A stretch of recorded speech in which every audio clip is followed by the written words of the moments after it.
Alors, on va revenir sur ce texte tiré de l'Apologie de Raymond Sebon, dans lequel Montaigne examine la question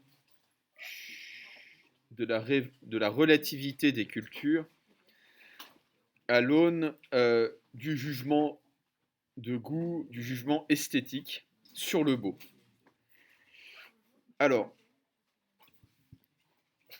religerai-je ce texte? Non, même si c'est pas l'envie qui m'en manque. Euh, je vais simplement l'analyser. Au début du texte, Montaigne euh, parle de la question de la beauté des corps pour en fait en faire un élément d'analyse de la pluralité des cultures.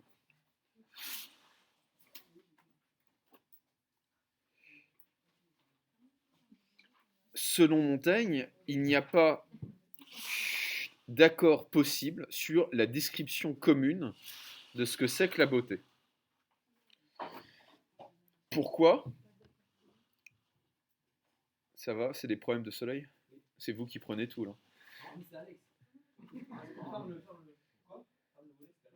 Le problème de l'hiver, c'est que le soleil est bas, effectivement.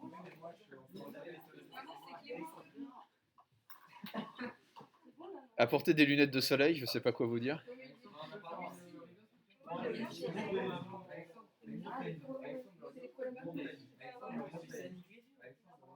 Bref, est-ce qu'on peut reprendre?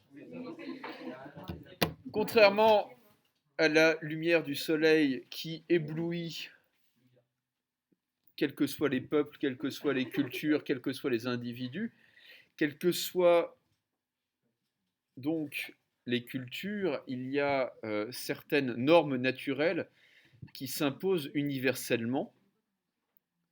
La beauté n'en est pas une. Montaigne affirme que contrairement au feu qui brûle sans distinction de culture, sans distinction d'éducation, la beauté n'est pas la même pour tous. Il n'y a pas de prescription naturelle, il n'y a pas de loi naturelle du beau, ou pour le dire encore autrement, tous les goûts sont dans la nature. Il y a un texte que je ne vous ai pas mis, mais que vous pouvez aller lire parce qu'il est très court. Vous savez qu'il y a des essais de Montaigne qui font plusieurs dizaines de pages, il y en a qui font à peine une page. Celui-ci est très, très court. Il y a un essai de Montaigne que j'aime beaucoup qui s'appelle D'un enfant monstrueux.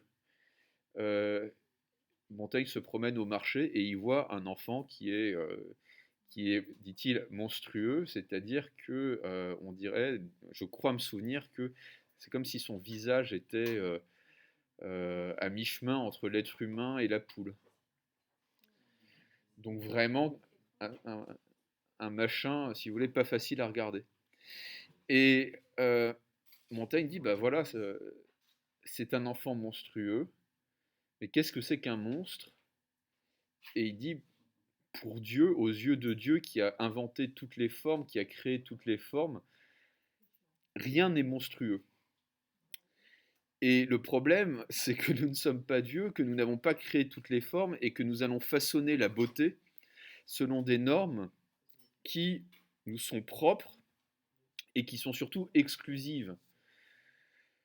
Certes, tout ce qui n'est pas beau n'est pas laid, mais bon, la beauté, c'est une valeur, si vous voulez, qui en exclut certaines d'autres, qui se comprend par rapport à certaines oppositions. Et c'est ce que veut dire Properce lorsqu'il écrit Le teint belge serait laid sur un visage romain. Qu'est-ce que cela indique? Cela indique que on peine à mélanger harmonieusement des cultures qui ne partagent pas les mêmes normes, qui ne partagent pas les mêmes jugements de goût en matière de beauté. Et on pourrait penser que Montaigne va défendre la thèse selon laquelle un métissage des cultures est impossible. Alors, il va se lancer ensuite dans une description fascinante de la beauté des femmes à travers les continents, des Indes au Mexique en passant par le Pays basque. Et à chaque fois, d'une certaine manière, il peint des portraits de femmes qui sont absolument hallucinants. C'est où? C'est au Pérou. Voilà. Au Pérou, on va dire que l'art du piercing a atteint des sommets, puisqu'on peut passer, dit-il, un bras entier vêtu au travers d'un trou d'oreille. Euh, oui. Et en fait, il fait le récit d'un certain nombre de clichés qu'on peut retrouver dans des récits de voyage, et surtout en fait à l'époque de Montaigne où l'Europe s'ouvre au Nouveau Monde. Et il dit, voilà, la manière dont ces peuples envisagent la beauté, nous imaginerions que c'est la laideur. Alors je ne sais plus qui a dit, ça doit être un Allemand, parce que ça ressemble bien à une réflexion d'Allemand. Ça aussi c'est un cliché. La beauté n'a qu'une seule forme alors que la laideur en a mille. C'est relativement vrai, il y a tellement de manières différentes d'être laid. Alors qu'au fond, on aurait une vision stéréotypée de la beauté. Mais c'est ce que montre Montaigne, en réalité c'est faux.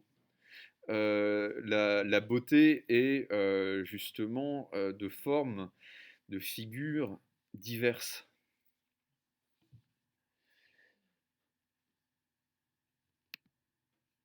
Et la laideur également. On arrive donc à l'idée qui est paradoxale parce que elle repose sur l'ambiguïté littéraire du texte. Montaigne se lance dans une description qui a de plus en plus de charme et même peut faire briller les yeux de certains d'étonnement, de curiosité. Euh, il se lance dans une description voilà, de corps féminins qu'on jugerait, nous, volontiers laids, mais qui nous fascinent de plus en plus par leur attrait. Et il faut s'interroger sur ce phénomène. Je reviendrai dessus quand j'aurai fini de lire le texte. Puis, dans le texte, on arrive à ce dernier paragraphe que je peux relire parce qu'il est assez énigmatique. Les Italiens façonnent la beauté grosse et massive, les Espagnols maigres et soignés, et parmi nous, l'un la fait blanche, l'autre brune, l'un molle et délicate, l'autre forte et vigoureuse, qui demande de la mignardise et de la douceur, qui de la fierté et de la majesté.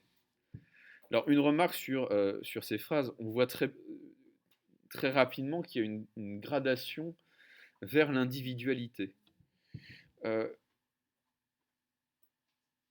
on commence avec les Italiens et les Espagnols, c'est-à-dire des peuples voisins du nôtre, et ensuite, Montaigne commence par dire, et parmi nous, l'un la fait blanche, l'autre brune, l'un molle et délicate, l'autre forte et vigoureuse.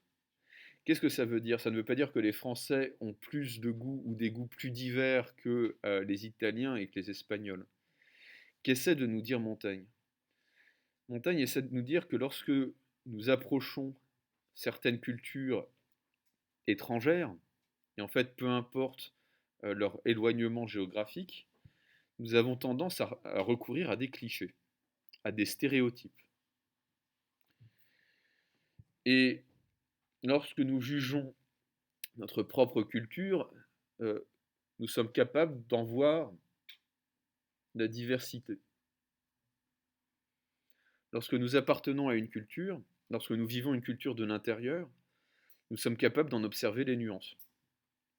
Ce que nous sommes incapables de faire lorsque nous sommes face à des cultures qui nous sont et qui nous demeurent étrangères.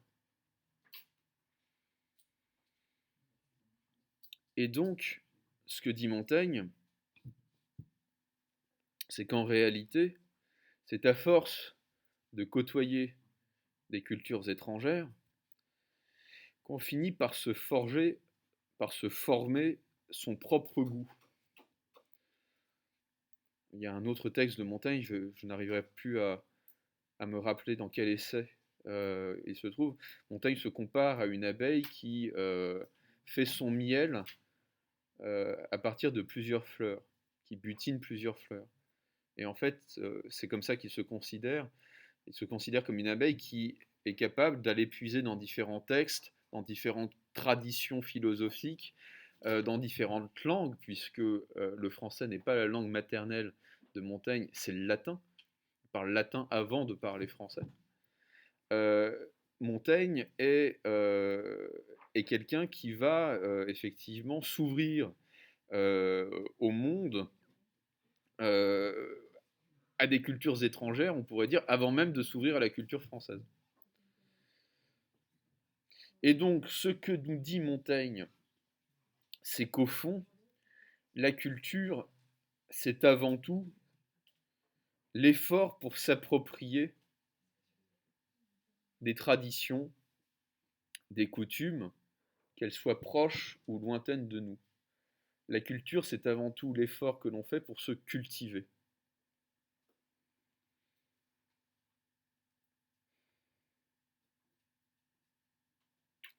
Et cet effort-là, il passe par la pluralité.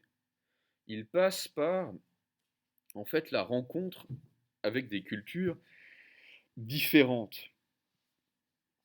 Mais,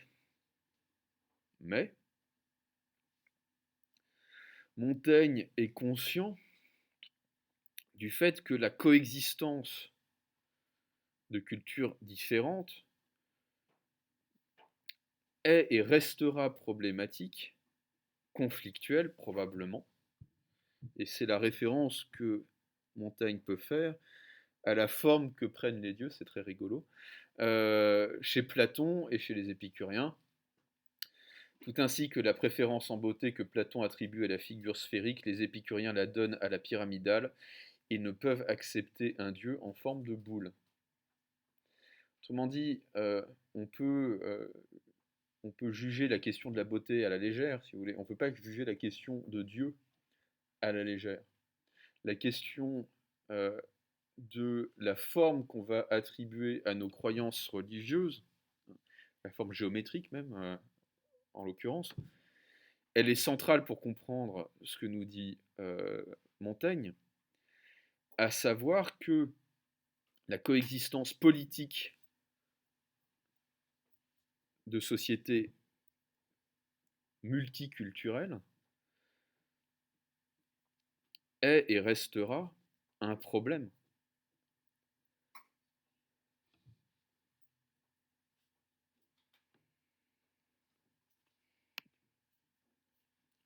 Donc, si sur le plan individuel, on peut très bien envisager, et on doit même envisager, l'ouverture à la pluralité, sur le plan collectif, sur le plan politique et social, il est beaucoup plus difficile d'envisager la coexistence harmonieuse, et Montaigne sait de quoi il parle puisque il écrit au milieu des guerres de religion en France.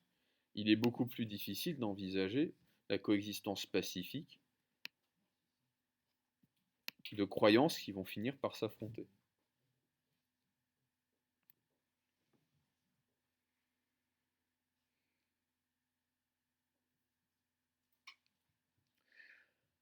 Grand B, devenir soi-même, est-ce devenir l'étranger de tout le monde?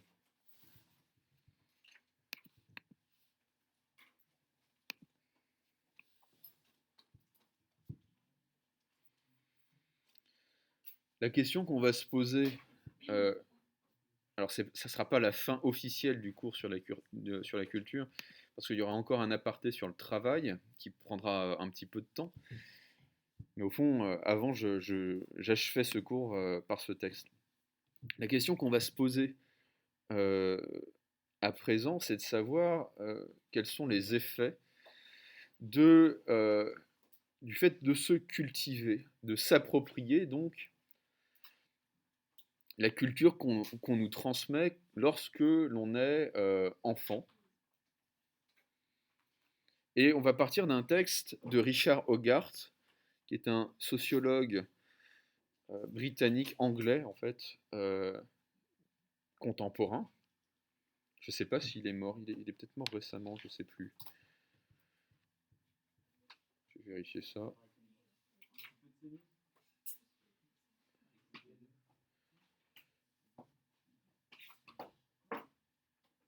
Il est... Oh là.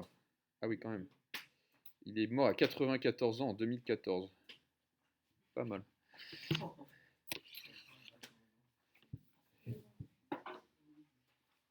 Donc, Hogarth va raconter comment il va arriver dans un nouveau lycée et comment cette rencontre va changer sa vie. Hogarth est un enfant issu du milieu ouvrier de Liverpool. Donc, c'est Peaky Blinders puissance 10 en fait en termes de violence sociale. C'est un homme dont les parents vont se sacrifier pour pouvoir l'envoyer au lycée déjà, ce qui n'était pas donné à tout le monde à l'époque, et au lycée du centre de Liverpool où toute l'élite sociale envoie leur enfant. Et donc il va vivre cette expérience de changer de milieu social. Et lorsqu'il aura l'occasion de rentrer chez lui, il constatera le décalage grandissant entre ce qu'il est en train de devenir et ce que ses parents sont restés. Je lis le texte. Le lycée Cockburn m'apporta, avec bien d'autres choses, l'amorce de cette intuition de base, à savoir que la grande majorité d'entre nous roule réellement dans sa tête un sens du temps, de l'espace et du possible qui nous est pour une faible part personnel, qui est déterminé socialement et qui reste pratiquement inchangé depuis le moment où il a pris forme. Je ne suis pas un grand intellectuel, mais Cockburn avait déclenché en moi l'habitude de mettre en question le monde qui m'avait été précédemment offert, ce qui en retour agissait sur mon acceptation ou mon refus du monde que Cockburn lui offrait. Après une rupture de ce genre, vous n'êtes plus jamais pleinement à l'aise dans votre culture locale, quel qu'en soit le niveau. Culture de taudis, de grand ensemble, de pavillon de banlieue, de cottage, de maison de maître ou de château. Vous pouvez faire la paix avec votre culture d'origine, vous pouvez en venir à la respecter, mais vous ne pouvez plus en être l'indigène à part entière, et ce n'est pas à regretter, vous avez goûté le fruit défendu, c'est-à-dire le fruit de la connaissance. Alors que dit Hogarth? Hogarth commence par affirmer quelque chose qui est bien connu en sciences sociales, à savoir que des catégories aussi importantes que le sens du temps, de l'espace, sont en grande partie déterminées socialement. La manière dont nous vivons le temps et l'espace n'ont rien d'objectif.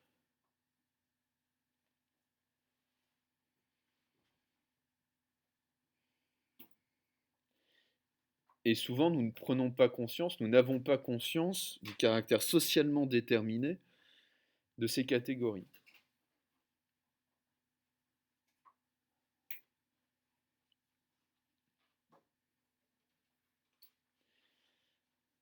Je peux prendre un exemple qui est personnel, familial en fait.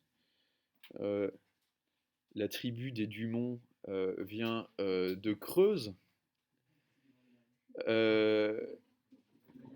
La Creuse est connue pour deux choses à la fin du 19e siècle. Un taux d'alcoolisme absolument record que même les Bretons n'arrivent pas à toucher. Et un taux d'alphabétisation record aussi. C'est-à-dire qu'on picole énormément et on lit énormément. C'est resté vrai en grande partie. Euh, et ouais, il faut être fier de ses racines. Et la question, c'est pourquoi des gens qui boivent autant savent lire. Euh, c'est assez simple à comprendre, mais on a du mal à s'imaginer que pendant des générations, en fait, la plupart des paysans français naissaient et mouraient dans la même maison, ou quand c'était vraiment de grands aventuriers, à 30 km de distance de là où ils étaient nés. Généralement, c'était 40 ans plus tard. Ok. Assommés de travail et d'alcool. Qu'est-ce qui s'est passé pour que en Creuse, il y ait cette anomalie-là? Ben, c'est ce que mon grand-père m'expliquait. En Creuse, il y a des étangs, il y a des lacs, et c'est vraiment comme Il était une fois dans l'Ouest, si vous avez vu ce western. Euh, pour euh, faire fonctionner une machine à vapeur, il faut de l'eau. Il faut de l'eau. C'est pas compliqué à comprendre.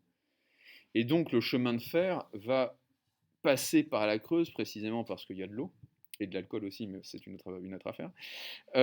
Et à partir du moment où le chemin de fer va arriver en Creuse, les Creusois vont se regarder, ils vont se dire, bah tiens, si on prenait le train pour aller à Paris. Une fois qu'on va à Paris, qu'est-ce qu'on va faire?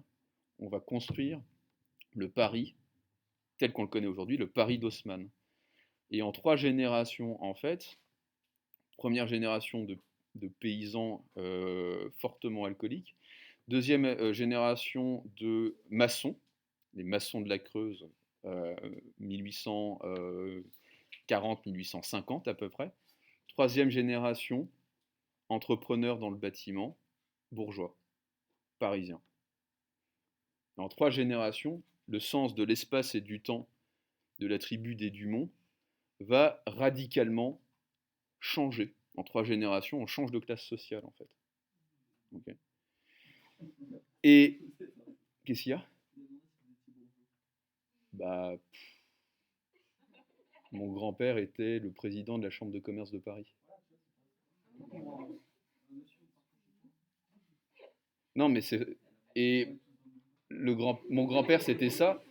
Mon arrière-arrière-grand-père, il parlait pas français. Il parlait son patois creusois. Et il se finissait à la prune tous les soirs. Non, mais c'est ça ce que je veux dire. En l'espace d'un instant pour Richard Hogarth, il va changer, enfin son sens de l'espace et du temps va changer. Son sens de l'espace et du temps va changer. Pourquoi? Parce qu'il va être confronté à d'autres milieux sociaux qui, euh, d'une certaine manière, vont remettre en cause tout ce qu'il avait appris auparavant. En particulier, euh, son rapport au temps et à l'espace. Quand on est un ouvrier à Liverpool, l'idée de voyage est totalement inaccessible. L'idée de week-end est centrale, alors que quand on est un aristocrate, le week-end c'est tous les jours, si vous voulez. Je ne sais pas si vous avez vu cette série qui s'appelle Downton Abbey, qui parle vraiment beaucoup de la lutte des classes au sein de l'aristocratie. Qui a vu Downton Abbey? Mesdemoiselles, même pas vous. C'est genré, hein, mais bon, moi j'adore. Personnellement, Downton Abbey, j'adore. Il y a une vieille, je sais plus, c'est une comtesse, je crois, qui dit, à un moment, on lui parle du week-end et elle demande, What is a weekend? Qu'est-ce que c'est qu'un week-end? Elle ne sait pas ce que c'est que le week-end parce qu'elle n'a jamais bossé de sa vie, évidemment. Donc, que nous dit Hogarth ensuite? En fait, quand on vient d'un milieu populaire et que on arrive dans un milieu comme celui-ci, au fond, il y a 2 réactions qui sont possibles. Soit on va rejeter, soit on va rejeter le nouveau milieu, on va se moquer des bourgeois, soit au contraire, on va avoir honte de son milieu d'origine, on va tout faire pour dissimuler ses origines humbles, et on va tout faire pour adhérer, pour mimer, pour singer les codes de ce nouveau milieu qui nous accueille. Et Hogarth ne va faire ni l'un ni l'autre. C'est ça qui est intéressant dans sa démarche. Ce qu'il va faire, c'est qu'il va se rendre compte que tout ce qu'on lui avait appris jusque-là était culturel, mais tout ce qu'on allait lui apprendre à partir de cet instant était aussi culturel, était tout aussi convenu, conventionnel. Et donc, voilà ce qu'il va dire. Il va dire, je ne serai jamais totalement à l'aise dans le milieu de la bourgeoisie, mais je ne suis pas non plus à l'aise, je ne suis plus à l'aise dans ce milieu qui était celui de sa culture d'origine, dans le milieu ouvrier. Il ne peut plus être l'indigène de sa culture. Autrement dit, il ne peut plus voir sa culture d'origine de manière innocente, au sens où il la verra toujours avec le recul de quelqu'un qui a eu accès à un autre monde. C'est pas du mépris, mais c'est le fait tout simplement de comprendre que tout ce que les réflexes de ses parents, que les croyances de ses parents étaient socialement déterminés. Et donc, Hogarth nous dit que devenir soi-même, c'est-à-dire être capable justement de s'émanciper des règles sociales, des conventions, c'est devenir l'étranger de tout le monde, au sens où on ne pourra plus jamais euh, être un membre à part entière d'une classe sociale.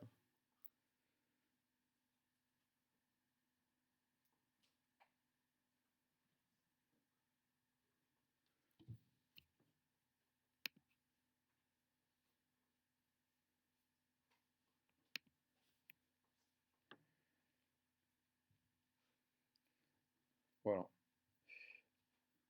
J'en ai fini avec le cours sur la culture que je comptais vous faire. Maintenant, je voudrais aborder la question du travail. Je vous ferai un cours spécifique sur l'art, mais je ne veux pas vous faire un grand cours sur le travail. Simplement, on va voir un texte de Marx qui me semble absolument central.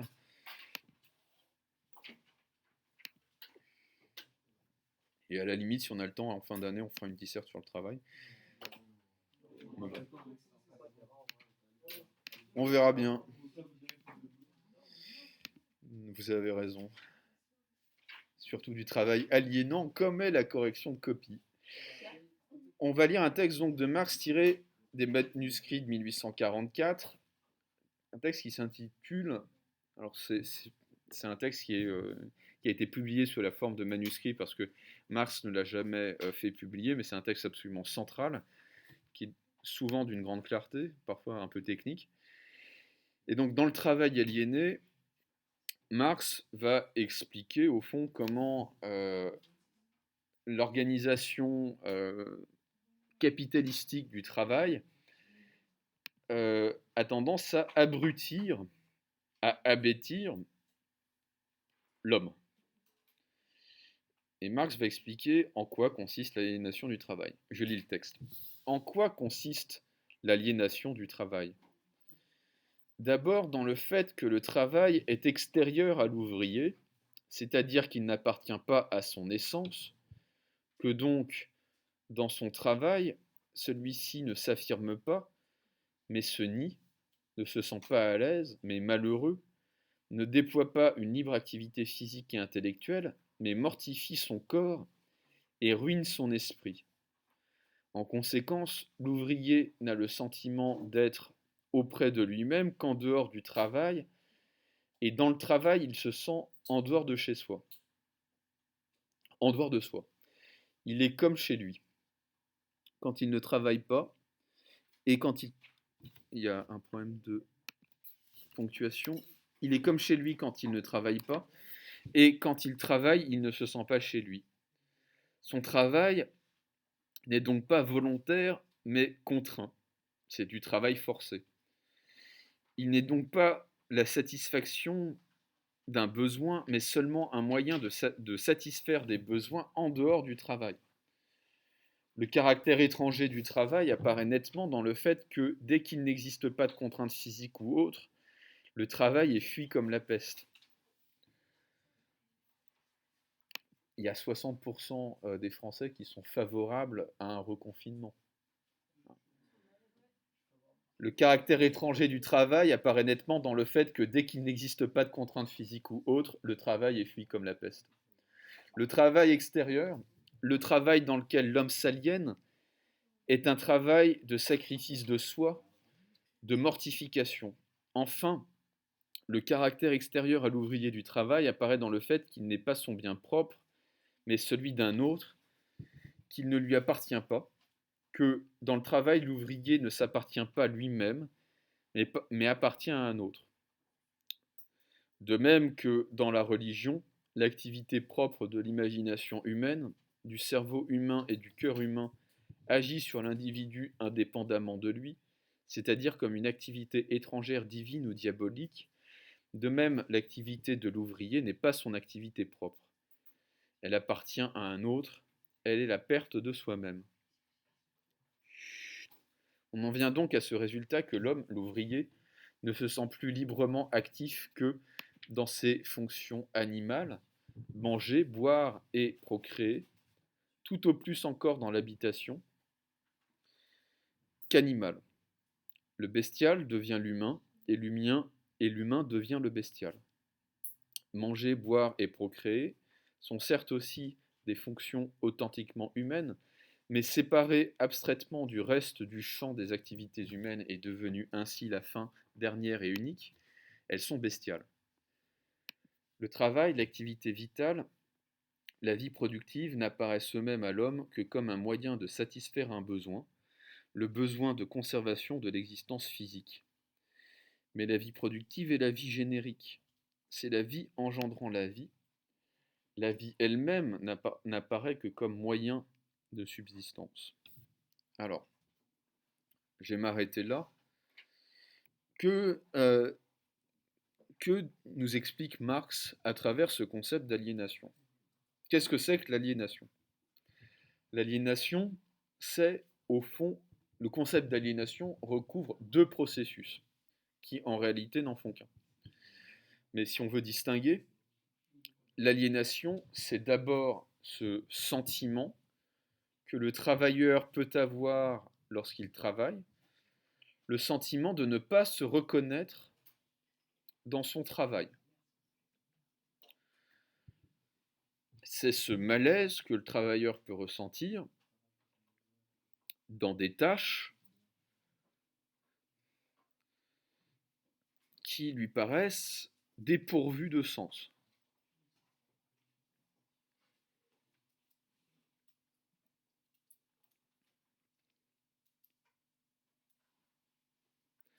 Alors, il y a certains points sur lesquels je suis marxiste, d'autres non. Euh, L'un des problèmes, si vous voulez, mais ça c'est, encore une fois, je ne veux pas être raciste, mais c'est vraiment bien, c'est pas un Allemand pour rien, quoi. L'un des gros problèmes du socialisme marxiste par rapport au socialisme français, typiquement celui de Proudhon, c'est que Marx est obsédé par l'usine. Il est obsédé par le monde ouvrier de l'usine. Il trouve ça en fait très bien. C'est ça qu'il faut comprendre. Il disait Jean-Claude Michéa, Les mystères de la gauche, c'est-à-dire comment elle a réussi à disparaître toute seule. Marx va être fasciné par le monde de l'usine, et pour lui, le travailleur, c'est l'ouvrier. C'est un petit peu réducteur quand même, surtout aujourd'hui. Enfin, il y a encore des vieux communistes comme Alain Badiou qui considèrent que le travailleur, c'est toujours l'ouvrier, mais il y a énormément de travail qui sont aliénants et qui ne sont pas dans des usines. On appelle ça des bullshit jobs aujourd'hui. C'est des boulots qui n'ont strictement aucune signification. aucun sens. Autre recommandation cinématographique, mais là c'est pas un film, c'est une série. Regardez The Office. The Office, vous avez vu ça? Avec Steve Carell? C'est absolument génial. C'est des types qui fabriquent du papier à l'heure des emails, si vous voulez. Ils se rendent compte qu'ils ont de moins en moins de clients. Forcément, avant on s'envoyait des lettres, maintenant on s'envoie des textos. Euh, et ils se rendent compte que leur boulot n'a plus aucun sens, donc que vont-ils faire? N'importe quoi. Et on peut voir ça de manière aussi tragique, c'est-à-dire qu'il y a des métiers qui vont avoir de moins en moins de sens. Ça, donc, c'est le premier processus que subit le travailleur, c'est ce malaise de ne pas se reconnaître dans son travail, de ne plus se reconnaître dans son travail. Et il y a euh, un second processus qui explique le premier en réalité. Le second processus d'aliénation, c'est que le produit du travail de l'ouvrier n'appartient pas ou n'appartient plus dans la société capitaliste au travailleur. Le travailleur produit quelque chose dont il n'est pas le propriétaire.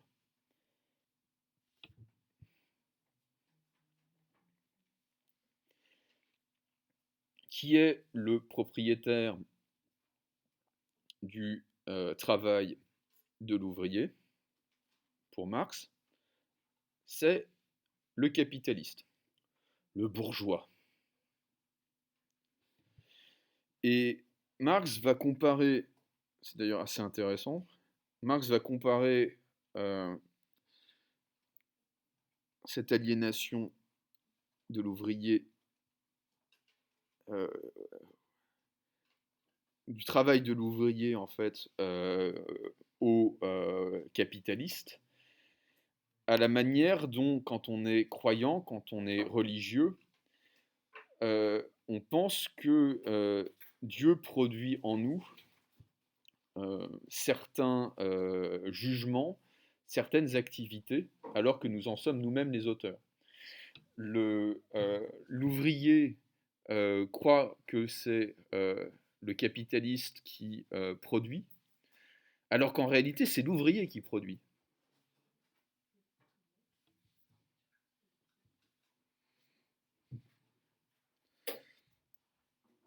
D'où ce malaise, pour Marx,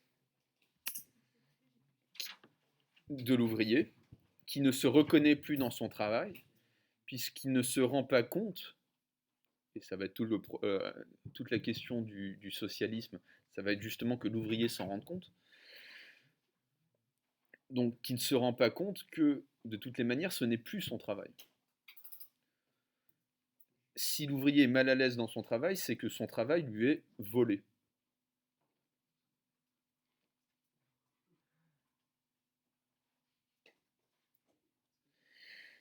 Et c'est là que je veux en arriver, parce que c'est là que la question culturelle apparaît.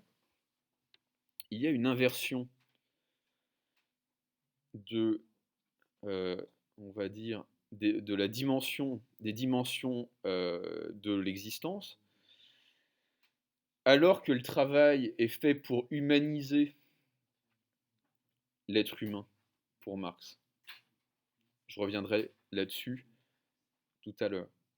Alors que le travail est fait pour humaniser l'être humain, il va le bestialiser, il va l'animaliser.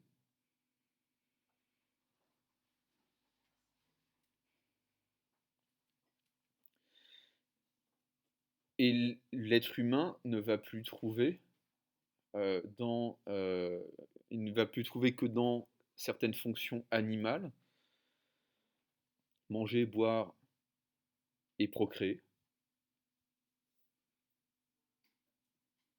les plaisirs de la chair. Il ne va plus trouver que dans des fonctions animales son humanité. Il va se sentir humain lorsqu'il pourra manger, boire et coucher.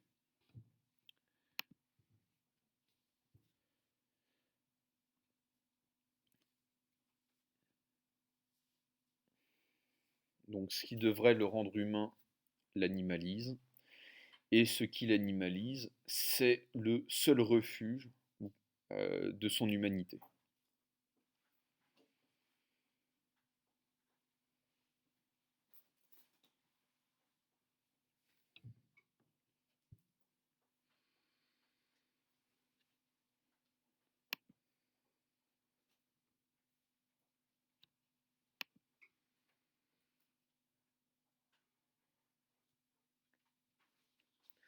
Or, dit Marx, s'il y a bien une différence entre l'être humain et l'animal,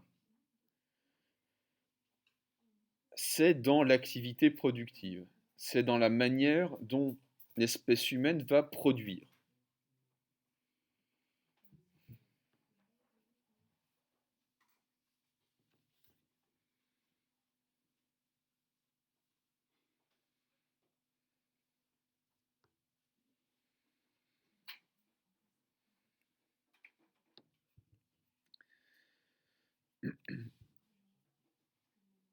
Marx va affirmer que la production animale est au fond une production organique,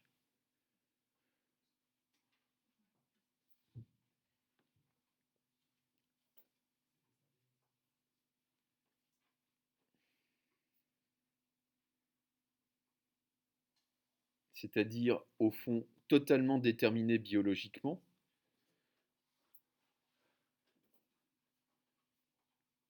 par la sélection naturelle,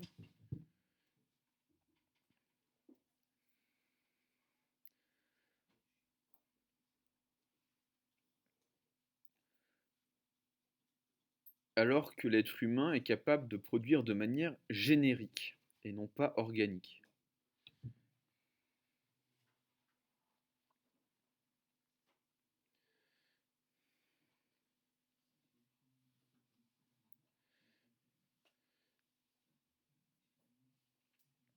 Et qu'est-ce que cela veut dire? Cela veut dire que l'être humain est capable de produire des genres de vie. Générique, ça veut dire ça. Il est capable de produire le milieu dans lequel il va vivre.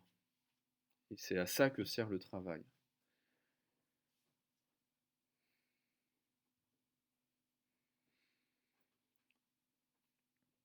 Pour le dire encore plus simplement, l'animal est adapté à son milieu,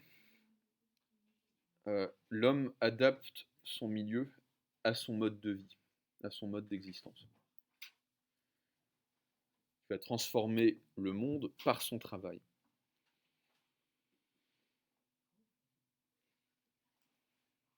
Et la culture, c'est ça au fond. C'est cette manière dont on va faire du monde extérieur notre monde. La manière dont on va s'approprier le monde.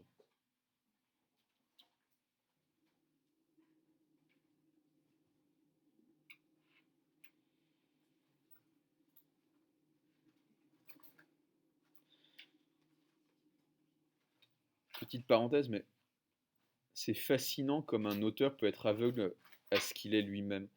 Normalement, un type comme Marx, c'est quelqu'un qui devrait défendre, en gros, je sais pas, la petite propriété terrienne qui va façonner le monde à l'image de l'homme. Et pas du tout, en fait. Il rêve de grandes fermes collectives à la soviétique, si vous voulez. Il veut transformer le pays de Beauce en usine. Ouais, bon, chacun son truc, quoi. Alors, je poursuis la lecture du texte. L'animal s'identifie directement à son activité vitale. Il ne se distingue pas d'elle, il est cette activité. L'homme fait de son activité vitale elle-même l'objet de sa volonté et de sa conscience. Il a une activité vitale consciente. Ce n'est pas une détermination avec laquelle il se confond directement. L'activité vitale consciente distingue directement l'homme de l'activité vitale de l'animal. C'est précisément par là et par là seulement qu'il est un être générique. C'est pour cela seulement que son activité est activité libre. Le travail aliéné renverse le rapport de telle façon que l'homme, du fait qu'il est un être conscient, ne fait précisément de son activité vitale, de son essence, qu'un moyen de son existence. Alors, que dit Marx ici? Marx dit que quand l'animal produit, c'est instinctif. C'est un comportement qui est déterminé biologiquement. On pourrait revenir à des textes de Pascal qui en parlent, notamment, mais en gros, c'est quand même mystérieux que toutes les abeilles du monde entier, depuis la nuit des temps, produisent des ruches de la même manière. Elles n'ont jamais eu envie de changer, quoi. De modèle, de plan, ou quoi que ce soit. Bah, c'est parce que elles ne produisent pas la ruche consciemment. C'est ce que dit Marx.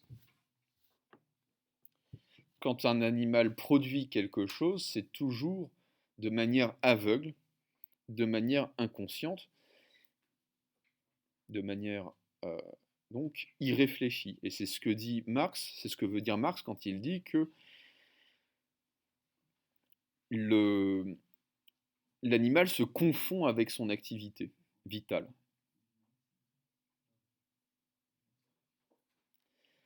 Alors que l'être humain est capable d'objectiver son travail. C'est-à-dire qu'il en a conscience, qu'il en a une pratique réflexive,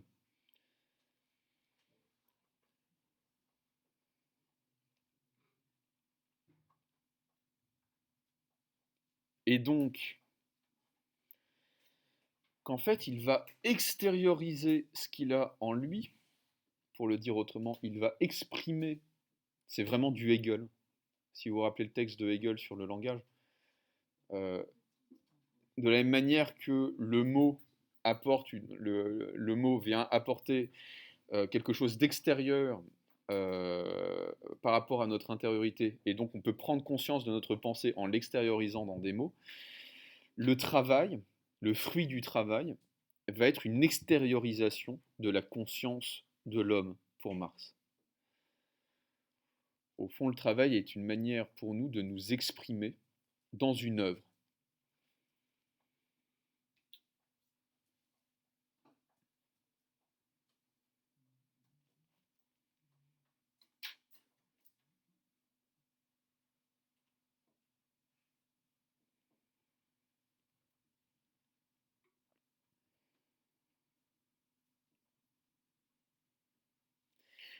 Autrement dit, et là encore c'est du Hegel, le travail est le moyen par lequel l'être humain trouve un sens, un but à sa vie. Parce que c'est ce qui va lui permettre d'extérioriser sa conscience, de concrétiser sa conscience.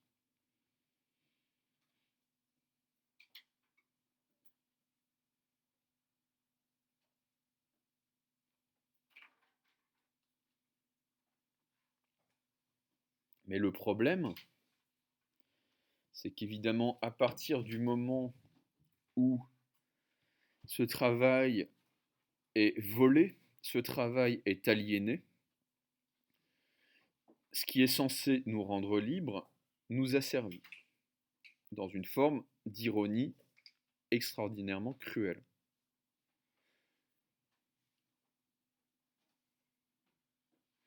Vous savez ce qui était écrit, je crois, c'est une des portes d'entrée à une des portes d'entrée d'Auschwitz. En gros, ouais. On fait pas de blague là-dessus, hein. Too soon. Euh, C'était une blague. Oui, exactement. Mon accent allemand est quasiment aussi nul que mon accent bolivien. C'est Arbeit macht frei, ou un truc comme ça. Le travail rend libre. C'est du Hegel, c'est du Marx d'une certaine manière. Okay, le travail rend libre, c'est la thèse de Marx.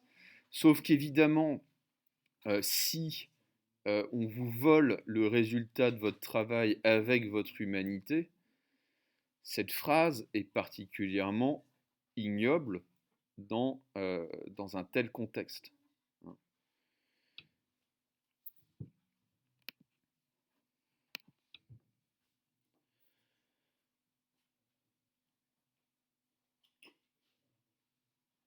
Alors, je poursuis la lecture du texte.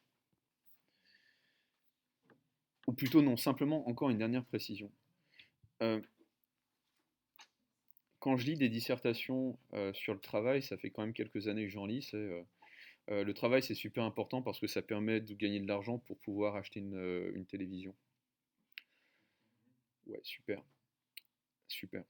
C'est-à-dire qu'au fond, autant qu'on te file directement l'argent, comme ça tu pourras acheter ta télévision et tu seras content. Pourquoi passer par la case travail maintenant? Et ça vous explique en fait exactement ce que dit Marx. Marx nous dit, pour beaucoup de gens, pour la quasi-totalité des gens qui travaillent, le travail est un moyen de survie. Bah non. Pour beaucoup, oui, mais en fait, le travail ne devrait pas être ça. Pour Marx, le travail devrait être le but et non le moyen de la vie. Ça devrait être le but de notre existence. Travailler de manière véritablement libre, travailler d'une manière qui ne soit pas aliénée, ça serait être capable de faire le travail le but de notre existence et non pas simplement le moyen de notre existence. Parce que si c'est simplement un moyen de vivre, si c'est simplement une méthode pour survivre, alors le travail, effectivement, ne rend pas libre. Le travail asservit, le travail aliène.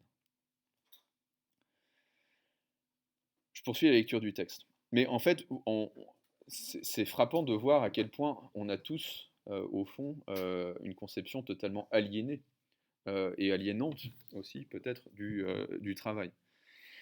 On n'arrive pas à concevoir le travail en dehors de sa forme aliénée.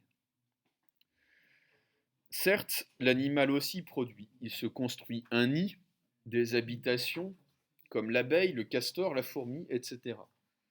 Mais il produit seulement ce dont il a immédiatement besoin pour lui ou pour son petit. Il produit d'une façon unilatérale, tandis que l'homme produit d'une façon universelle.